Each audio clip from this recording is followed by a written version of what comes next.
In this video, we're going to talk about the new extension system Mini for the Sony Venice 2. You're watching VP Land. Special thanks to our sponsors, Blackmagic, View, and LucidLink for helping make our NAB coverage possible. And now, back to the video.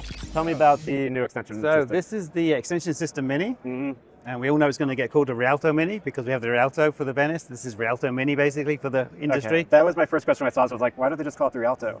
Because we didn't trademark it. Okay. Simple as. Okay. So all right. Official name is Extension System Mini, but we know the industry is going to call it a Rialto Thank you for Mini. answering my question. Okay. It is literally a sensor in a box. Okay. It is so small and light. It's native E-mount, like all the cinema line cameras.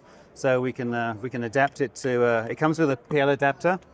And you can also purchase LPL adapters from people like Lights. So there's lots of functionality there. Because it's so much smaller, we removed the rotating turret ND filter system. It now has a drop-in system. Okay. So we can just do that. And this is a clear ND. So it has all the same amount of ND stops as the Venice. So it goes from clear to 2.4 in one-stop intervals. But each one is individual. Does it come with all the ND options? Yes, it comes with 9 pieces of glass. Okay. 0 to 2.4. The other new advancement we have on it is that with the previous Rialtos, you had to, if you couldn't go through something, you had to go around something to get it to its final destination for rigging. Now we can detach the cable, just over 2 inches wide. If that can go through anything, you can route the cable and then reattach.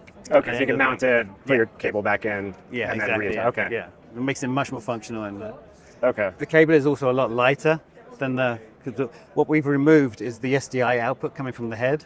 So there's no SDI signal, so you'd have to use an alternative process for that.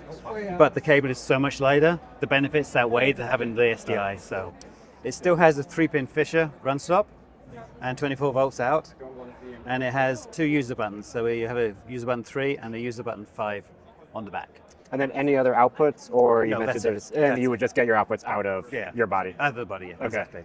Does it just work with the Venice? Or Yes, with Venice 2. Venice 2, okay. Yeah, you can use it because there's 2 models of Venice 2. There's a 6K and an 8K camera. This just has an 8K sensor in it, but you could use it with a Venice 2 6K because you basically take the sensor out of the body, put that to the side, and then you just use this as the replacement sensor. Okay. You're not moving the sensor like you would on the Rialto. And with the body, because you are basically buying another sensor in a box, right? So with your body, you're removing the front. Yes. So you take the original camera sensor out, put it to the side, and then use this with the new body plate. 8K sensor, but could work with the 6K. Yeah, or you could. 8K. Yeah. With Venice 2. But it would be an 8K Venice at that moment. Okay. Yeah. If you want to upgrade, sort of. Yeah. Availability and pricing? We're looking at August for deliveries. Okay. And list of 25,000. All right. Cool. Thank you. Hey, Appreciate it. you're welcome. Thanks. That's it for this video. Thanks for watching, and thanks again to our sponsors for helping make our NAB coverage possible. For more NAB videos, be sure to check out our playlist with all of our NAB coverage. Catch you in the next episode.